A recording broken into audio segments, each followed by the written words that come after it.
Hello guys, welcome to all of you on my YouTube channel टेरेसिस vision.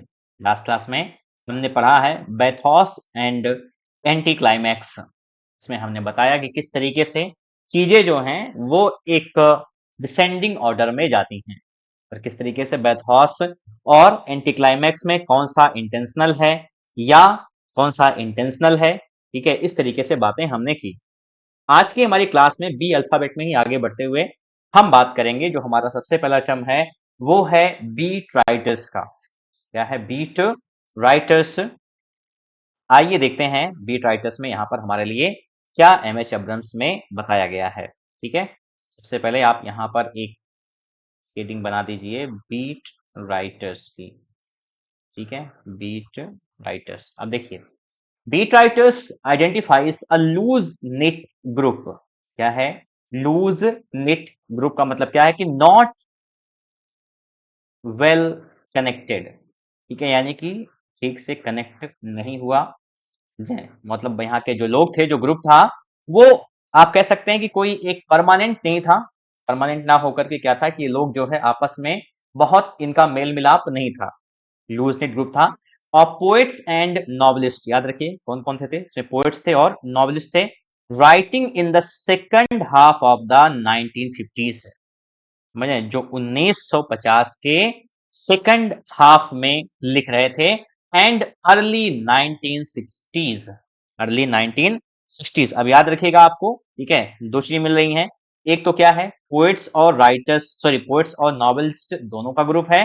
और कब? 1950 से लेकर के 1960 तक के बीच में ये एक्टिव रहा है। Second half of the 1950s का आप मतलब समझ लीजिए कि 1955 से लेकर के 1960s का मतलब क्या हुआ कि 1960 वाला, तो 55 से आप मान लीजिए कि 1965, इस तरीके से। ठीक है, 1955 से मान लीजिए 1965, इस तरीके के दौर में ये ग्रुप क्या था, एक्टिव रहा है। अब देखिए, who shared a set of social attitudes. ठीक है, शेयर मतलब क्या था, कॉमन थी बात इनके बीच में। क्या बात कॉमन थी? देखिए, a set of social attitudes, यानी ये सामाजिक जो एटीट्यूड्स थे, दृष्टिकोण हैं, उसको उसमें इनकी समानता थी। और ये कैसे थे? देखिए, एंटी इस्टेब्लिशमेंट। सबसे पहली बात क्या है कि ये एंटी इस्टेब्लिशमेंट थे। इसका मतलब क्या है कि जो समाज की बनी बनाई व्यवस्था है, जिस तरीके से अपर क्लास, लोअर क्लास, इस तरीके की जो चीजें हैं, उसके ये खिलाफ थे। इस तरीके से हमारे यहाँ या पूरे वर्ल्ड में आप बात कर सकते हैं कि जो मार्क्सिस्ट सोसाइटी आई, जो है, जो मार्क्सवादी विचारधारा के लोग थे, तो वैसे ही थे। तो ये भी कुछ आप इनको ऐसा ही मानिए, ये एंटी स्टैब्लिश्ड, एंटी स्टैब्लिशमेंट के खिलाफ थे। उसके बाद देखिए, एंटी पॉलिटिकल, ठीक है, राजनीति के भी खिलाफ थे। किसके खिलाफ थे? राजनीति के भी खिलाफ थे। एंटी इंटेलेक्चुअल, ऐसे लोग जो अपने आप को बौद्धिक बताने की कोशिश करते हैं, मुझे सो कॉल्ड जो बौद्धिक होते हैं। और बौद्धिकता उनको क्या होती है, एक तरीके से आप कह सकते हैं कि मिली हुई है। इसलिए नहीं कि वो बुद्धिमान है, बल्कि इसलिए क्योंकि वो एक अच्छी खासी क्या करते हैं, हेरिडेटरी से बिलोंग करते हैं। और इसका एग्जाम्पल आप जानते ही हैं, कहां पर दिया गया है, सर जोसेफ एडिसन और रिचर्ड स्टील ने, उनके जो कैरेक्टर हैं, क्या नाम है उनका, सर रॉजर डी कवर्ली, जिन्होंने क्या किया था, आपको याद होगा, मैंने ही आपको पढ़ाया है वहां पर कि गेम एक्ट में एक पैसेज उन्होंने क्या किया है। गेम एक्ट क्या था? जानवरों को लेकर के काम करने वाली एक संस्था थी। और वहां पर इन्होंने एक पैसेज को एक्सप्लेन कर दिया है, तो इसके लिए उनको यूनिवर्सल अपलॉज मिला, यानी चारों तरफ से जो है जय जयकार हुई सर रॉजर डी कवर्ली की। इसलिए नहीं क्योंकि वो बहुत इंटेलेक्चुअल हैं, बल्कि इसलिए क्या है कि वो एक बड़ी जो है रियासत से संबंध रखते हैं, और इसलिए वो जो कुछ भी बोलेंगे क्या होता है, लोग उसको फॉलो करना शुरू कर देते हैं। अब आगे देखिए, अपोज्ड, विरोधी थे किसके, to the prevailing cultural. Prevailing का मतलब क्या, जो बनी बनाई थी, जमी जमाई, कल्चरल मतलब सांस्कृतिक, लिटरेरी का मतलब साहित्यिक, एंड मोरल वैल्यूज यानी नैतिक। ठीक है, जो नैतिकता थी, मोरल वैल्यूज थी, उसके क्या थे, खिलाफ थे।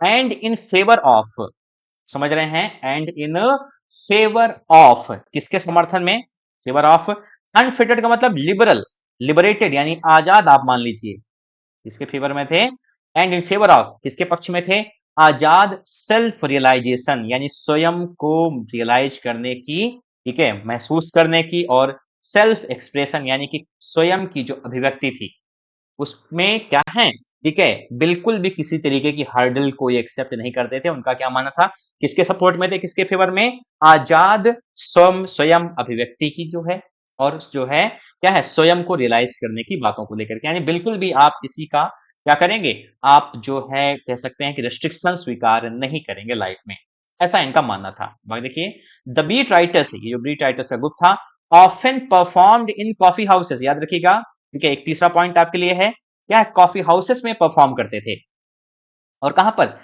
पब्लिक प्लेसेस, सार्वजनिक जो स्थान थे वहां पर, टू द एकम्पनीमेंट ऑफ ड्रम्स, किसके साथ में, ड्रम्स के या जैज म्यूजिक। ये आपके लिए बहुत इंपॉर्टेंट सवाल है, ठीक है, ये आपके लिए इंपॉर्टेंट बहुत फैक्ट है कि बीट राइटर्स किस में परफॉर्म करते थे, तो वो जैज म्यूजिक के साथ में कंफॉर्म जो है क्या करते थे, परफॉर्म करते थे। ये कई बार क्वेश्चन बना हुआ है कई जगहों पर कि इनका कौन सा म्यूजिक था, तो जैज, जिस तरीके से हमारे यहाँ होते हैं जैज होते हैं, पॉप म्यूजिक होता है, कई सब तरीके का म्यूजिक का टाइप होता है, तो उसमें जैज म्यूजिक को क्या करते थे, ये सपोर्ट करते थे।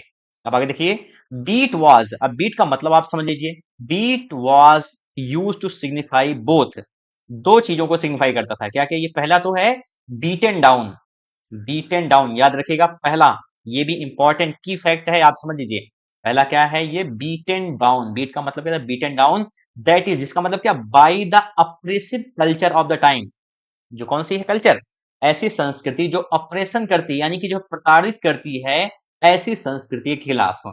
आप किसी भी देश में देखेंगे तो जो अपर क्लास और लोअर क्लास के बीच का जो संघर्ष रहा है, अपर क्लास ने क्या किया, लोअर क्लास को हमेशा एक्सप्लॉइट किया है।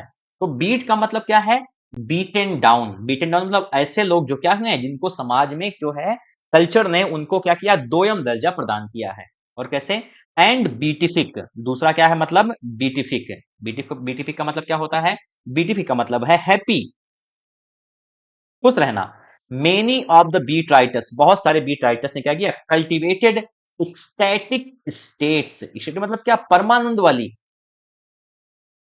खुशी की अनुभूति जो है, ठीक है, क्या किया, states by way of Buddhism, समझ रहे हैं, बुद्धिज्म, जूइस यानी यहूदीवाद, एंड क्रिश्चियन मिस्टिसिज्म, यानी जो क्या है, क्रिश्चियन यानी कि ईसाई जो मिस्टिसिज्म क्या कह सकते हैं आप, रहस्यवाद है, उसके जरिए, यानी धर्म में भी, धर्म के जरिए सुखी हो रहे हैं, लेकिन धर्म में कैसे, बुद्धिज्म, बुद्धिज्म से जाकर के, जूस यानी यहूदीवाद में जाकर के, यहूदियों के में, और क्रिश्चियन मिस्टिसिज्म यानी जो क्रिश्चियन रहस्यवाद है उसको लेकर के, एंड और इसके अलावा क्या, और ड्रग्स भी, समझ रहे हैं, इन्होंने क्या किया, ड्रग्स का भी इस्तेमाल किया, दैट इंड्यूस्ड विजनरी एक्सपीरियंसेस, जैसे अफीम खाने के बाद क्या होता है, लोग एकदम से ऐसी दुनिया में चले जाते हैं जिसमें उनको कोई होश ही नहीं होता है, तो समझ रहे हैं क्या कर रहे हैं, इंड्यूस्ड विजनरी एक्सपीरियंसेस, इंड्यूस्ड का मतलब क्या है, प्रेरित करना, विजनरी, और क्या किया इन्होंने, ड्रग्स का भी इस्तेमाल किया, जिससे इनको विजनरी एक्सपीरियंसेस यानी जो है रहस्यमयी चीजों के अनुभव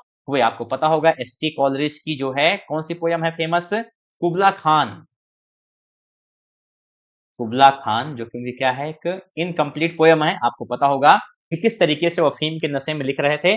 और एक आदमी आता है जिसको पर्सन फ्रॉम पॉरलॉक, क्या बताया है इन्होंने, कॉलेज साहब ने, कि पर्सन फ्रॉम पॉरलॉक आता है और वो दरवाजे पर दस्तक देता है, इनका विजन टूट जाता है और पोयम कभी कंप्लीट नहीं हो पाती है।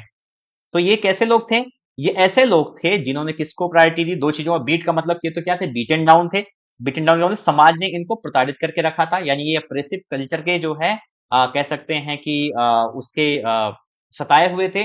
दूसरा क्या था, दूसरा ये था कि ये बेचारे क्या कर रहे थे, ये ऐसी चीजों को, भक्ति में भी वो किस चीज का, बुद्धिज्म, जूइस और क्रिश्चियन मिस्टिसिज्म को, ठीक है, यूज कर रहे थे, उसके साथ में थे सपोर्ट में, और क्या कर रहे थे कि ये ड्रग्स का भी इस्तेमाल कर रहे थे, जिससे इनको विजनरी एक्सपीरियंसेस होते थे।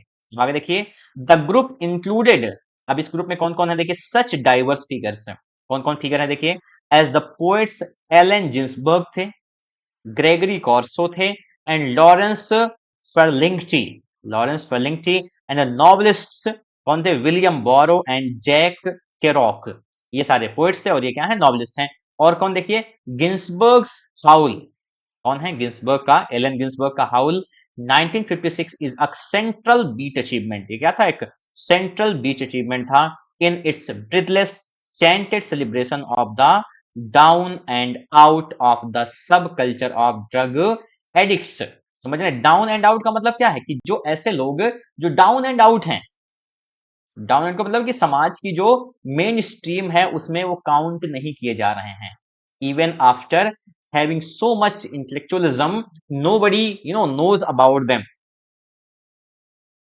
इस चीज को पढ़ करके मुझे जो एहसास एक जो है फीलिंग आती है वो मैं देखता हूं कि हमारे हॉस्टल में बहुत सारे ऐसे थे जो बहुत ब्रिलियंट लोग थे, लेकिन वो क्या था, सबसे पहली बात तो उनको एक तरीके से कहा जाए कि कास्ट के कारण जो है उनको क्या किया गया हमेशा से मेन स्ट्रीम में, आप कह सकते हैं कि जो एक knowledgeable intellectual so called group था उसमें उनकी गिनती नहीं होती थी।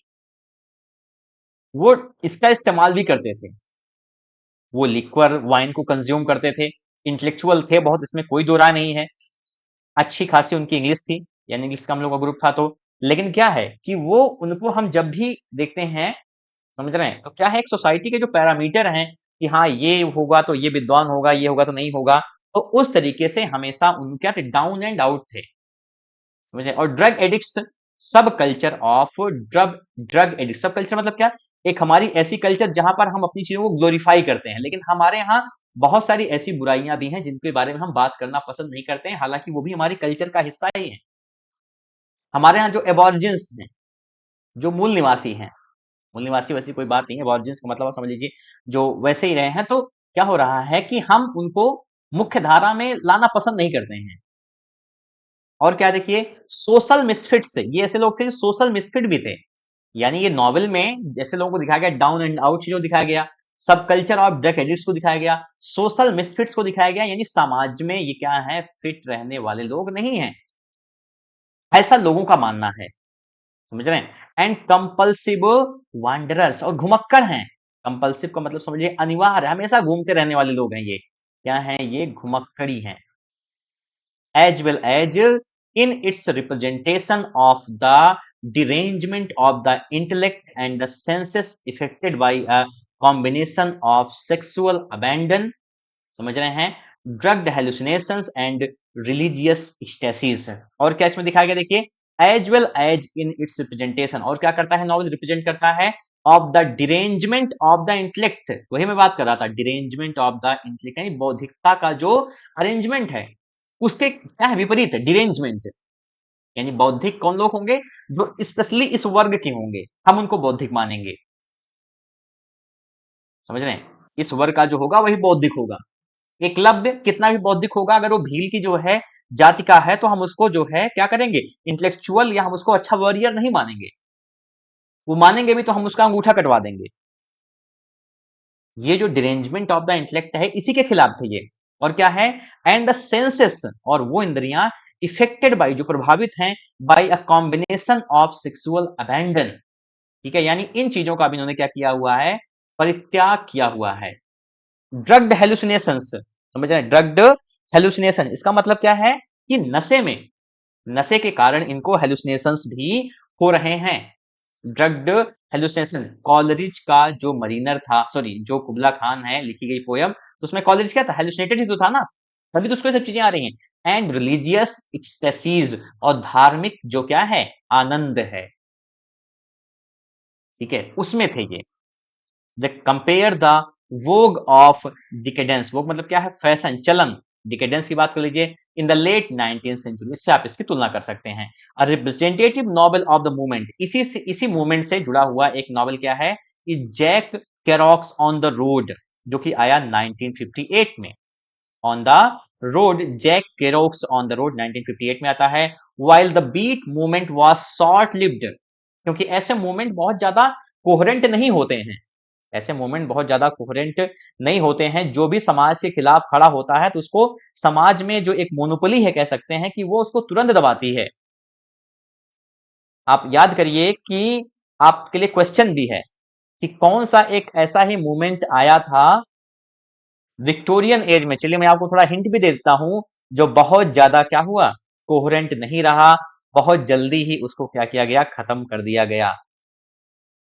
क्या है, लोगों ने आरोप लगाए कि ये लोग क्या करते हैं, ये जो है आ, ऐसी चीजों को प्रमोट करते हैं जो क्या है, सेक्सुअल हैं।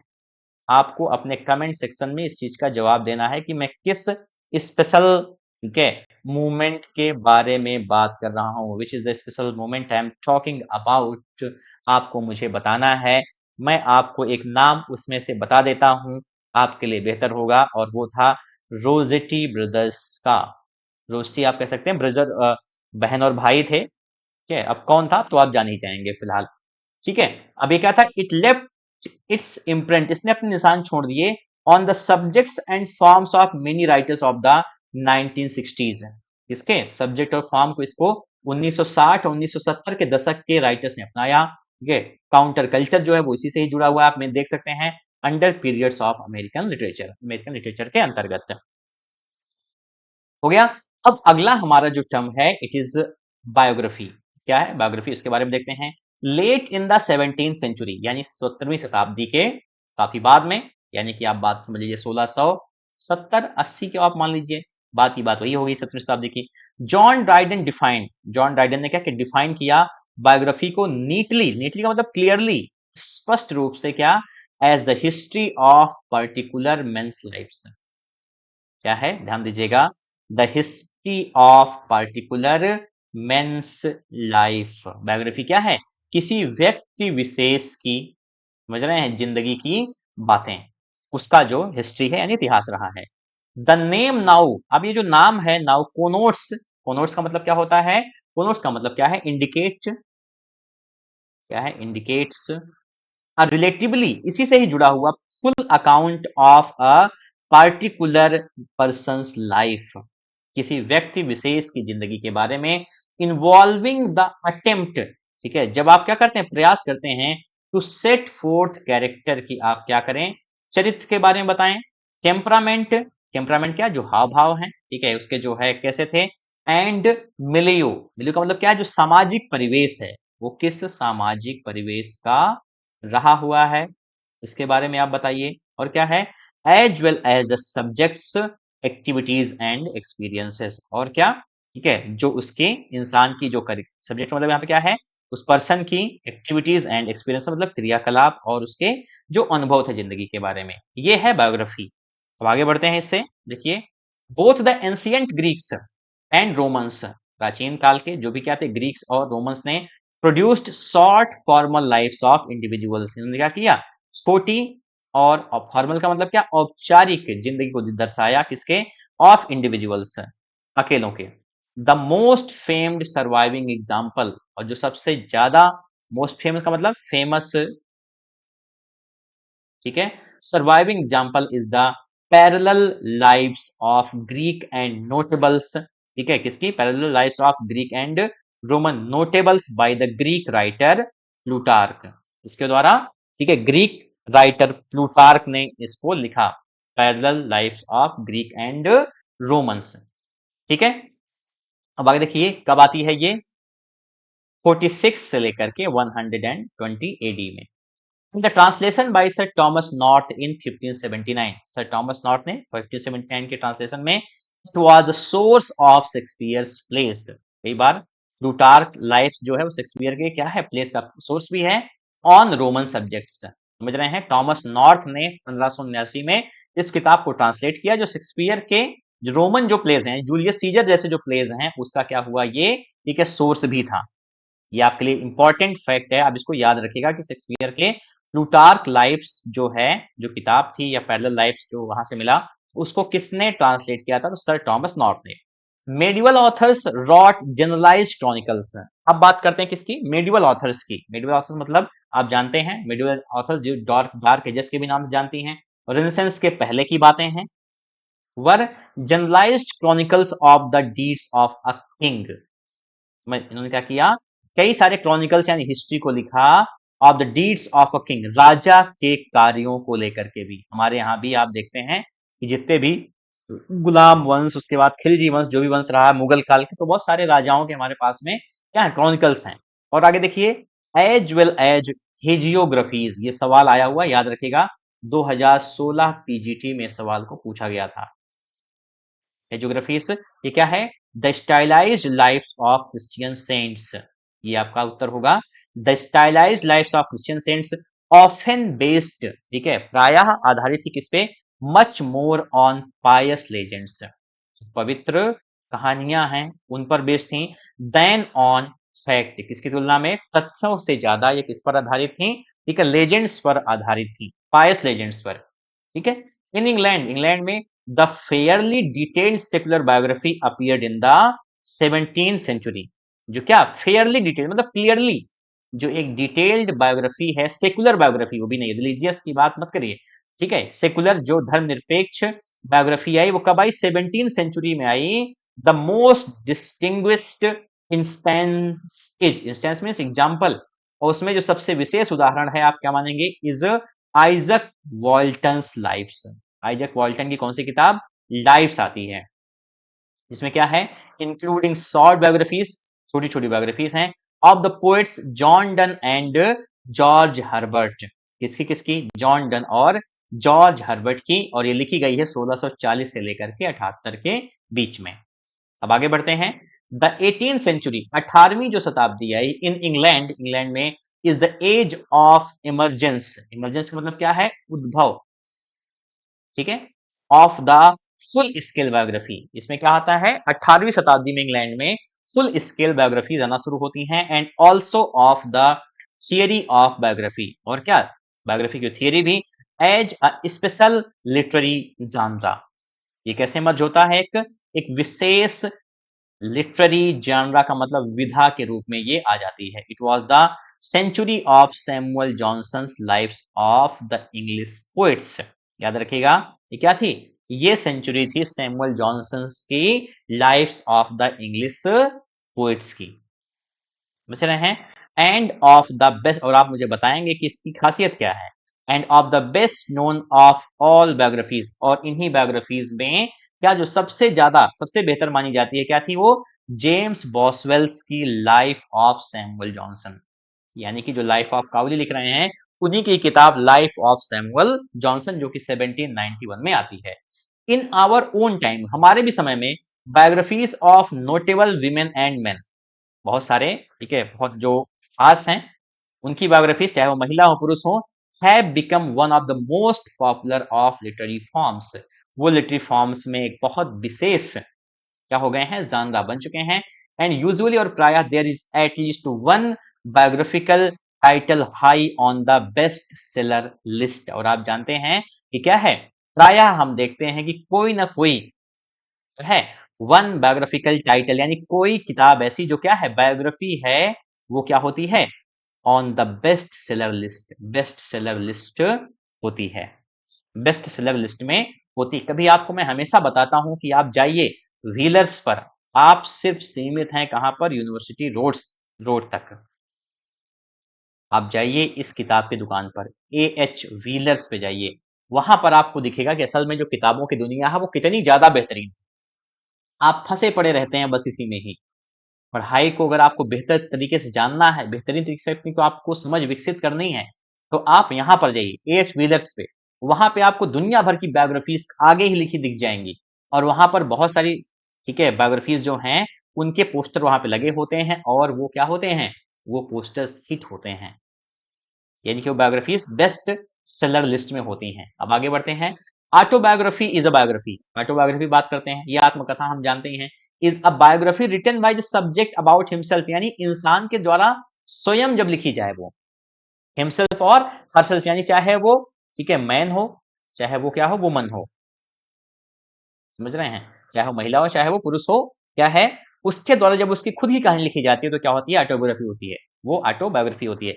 It is to be distinguished, इसको आप अलग कर सकते हैं किससे, फ्रॉम द मेमोआ, ये क्या है, इसको हम पढ़ेंगे मेमोर नहीं, इसको हम पढ़ेंगे मेमोआ, क्या है, इन विच, जिसमें the emphasis is not on the author's developing self, जहां पर इम्फेसिस इस पर नहीं है जिस पर हम क्या करें, ऑथर का खुद का डेवलपिंग सेल्फ, यानी ऑथर अपने डेवलपिंग सेल्फ, यानी जब वो छोटा हो रहा है फिर बड़ा हो रहा है, ठीक है, इस तरीके से फिर बूढ़ा हो रहा है, तो उस पर इम्फेसिस नहीं है, बल्कि कहां पर देखिए, बट ऑन द पीपल, लेकिन उन लोगों पर जो है वो इम्फेसिस है, ऑन द इवेंट्स, और क्या उन घटनाओं पर उसका क्या है, इम्फेसिस है, that the author has known और विटनेस्ड, जिसको ऑथर ने जाना है या ठीक है वो उनका विटनेस है। ठीक है, विटनेस का मतलब क्या, आप समझ लीजिए कि वो जिनको जानता है, भली भांति परिचित है उनसे। And also from the private diary और जर्नल, और आप ऑटोबायोग्राफी को किससे अलग मानेंगे, ठीक है, जो प्राइवेट डायरी होती है या जर्नल होता है उससे भी अलग। अब ये क्या होता है डायरी और जर्नल, देखिए, which is a day to day record, ये क्या है, डे टू डे रिकॉर्ड है क्या, of the events in one's life, यानी कि किसी इंसान की रोजाना की जो उसके साथ घटनाएं घट रही हैं उसका डे टू डे रिकॉर्ड है डायरी या journal, written for personal use and satisfaction, जो कि लिखा जाता है व्यक्तिगत इस्तेमाल और सेटिस्फेक्शन मतलब संतुष्टि के लिए, विथ लिटिल और नो थॉट ऑफ पब्लिकेशन। लेकिन एक चीज जो सबसे ज्यादा इंपॉर्टेंट है यहाँ पर, क्या, विथ लिटिल, जहां पर हमें बिल्कुल भी कोई भी इंटेंशन नहीं है, ठीक है, कि हम उसको क्या करेंगे, पब्लिश कराएंगे। हालांकि हमारे टाइम में ये अनूठी घटना ही है कि इस चीज को गलत साबित करते हुए एक किताब आई है जो बहुत ज्यादा फेमस हुई है और वो बेस्ट सेलर लिस्ट में रही है। आपको हो सकता है कि पता चल गया होगा मैं किसकी बात कर रहा हूं, और वो किताब एक डायरी का ही जो है क्या है, एक प्रारूप है जिसका नाम क्या है, प्रोफेसर की डायरी। क्या नाम है, प्रोफेसर की डायरी, प्रोफेसर की डायरी। और आप जानते हैं किसको लिखा है, किसने लिखा है, इसको लिखा है डॉक्टर लक्ष्मण यादव ने। समझ रहे हैं, कभी मौका मिलेगा जिसको पढ़िएगा, हालांकि किताब बहुत हिट हुई है, बहुत लोगों ने पढ़ा भी है इसको। अब आगे देखिए, examples of the letter type. समझ रहे हैं, लेटर टाइप मतलब क्या, किसके, आपके इसी डायरी और जर्नल के। Type are the 17th century diaries of Samuel Pepys. 17वीं शताब्दी में आई हुई किसकी डायरीज, सैमुअल पेपीज और किसकी, जॉन एवलिन की। आपको ये बताना है कि सैमुअल पेपीज की डायरी क्यों अस्तित्व में आती है। मैंने आपको पढ़ाया हुआ है कि सैमुअल पेपीज की डायरी क्यों अस्तित्व में आती है, और इंग्लैंड की कौन सी एक बड़ी घटना है, इंग्लैंड की कौन सी एक बड़ी घटना है जो सैमुअल पेपीज की डायरी के ही कारण लोगों को पता चला। आप ये बताएंगे मुझे कमेंट सेक्शन में, क्योंकि मैंने आपको पढ़ाया भी है ये। द 18th century और journals, the 18th century journals of James Boswell, journals किसके, 18वीं शताब्दी के जेम्स बॉसवेल के, एंड फैनी बर्नी, और किसके, फैनी बर्नी के, and Dorothy Wordsworth, Dorothy Wordsworth जानते हैं, विलियम वर्ड्सवर्थ की बहन जो उनके साथ टिंटन अबी में है, रिमार्केबल जर्नल्स, डोरोथी वर्ड्सवर्थ के journals, written 1798 to 1828 but not published until long after her death, लेकिन उनकी मौत के बहुत सारे साल भी क्या होती हैं, वो पब्लिश नहीं होते हैं। The first fully developed autobiography, ये जो पहली फुली डेवलप्ड ऑटोबायोग्राफी है क्या, is also the most influential, the confessions of Saint Augustine. याद रखिएगा कौन सी है, कन्फेशंस इसकी ऑफ सेंट अगस्टीन की, written in the 4th century, जो कब लिखी गई है, 4वीं सेंचुरी में। और मैंने आपको बताया है कि किस तरीके से इंग्लैंड में सेंट अगस्टीन जा करके लोगों को वहां पे क्रिश्चियन बनाते हैं। The design of this profound and subtle spiritual biography, समझ रहे हैं, डिजाइन ऑफ दिस प्रोफाउंड का मतलब डीप, गहरी, and subtle spiritual biography centres, ये कैसी है, स्पिरिचुअल बायोग्राफी है, सेंटर किस पर आधारित है, on what became the crucial experience in Christian autobiography.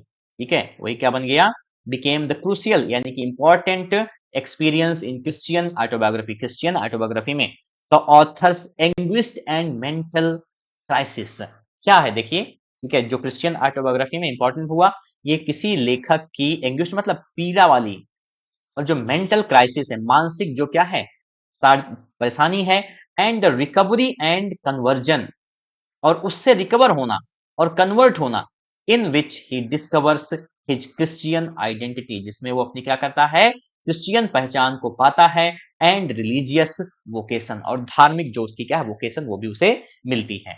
अब आगे देखिए, माइकल डी मॉन्टेगनी, आप जानते ही होंगे इनको, माइकल डी मॉन्टेगनी कौन है, इसेज पब्लिश्ड इन 1580, 1580 में जो पब्लिश हुए, आप मुझे बताएंगे कि ये कौन है, समझ रहे हैं, एंड इन लेटर एक्सपेंशंस, और बाद के जो है फैलाव में, constitute in their sum the first great instance of autobiographical self-revelation that is presented for its inherent interest rather than for religious or didactic purposes। किसके बारे में बात करते हैं? माइकल डी मॉन्टेगनी के जो एसेज है जो 1580 पब्लिश होते हैं और बाद में क्या in later expansion constitute in their sum the first great instance of autobiographical self revolution। ये बनाते हैं, ये जो एसेज हैं क्या बनाते हैं, देखिए इनको जोड़ा जाए तो माना जाए तो कलेक्टिवली बात की जाए क्या फर्स्ट ग्रेट इंस्टेंस ये क्या है, पहला बड़ा उदाहरण है ऑफ ऑटोबायोग्राफिकल सेल्फ रिवोल्यूशन, यानी कि जो स्वयं की जो जिंदगी है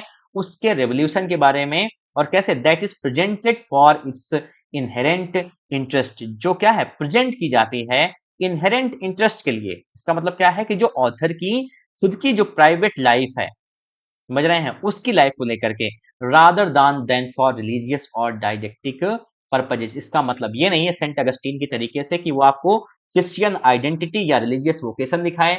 यहां पर क्या पर्पज है, यहां पर क्या है इनहेरेंट इंटरेस्ट की बात होनी है स्वयं की जिंदगी को लेकर के।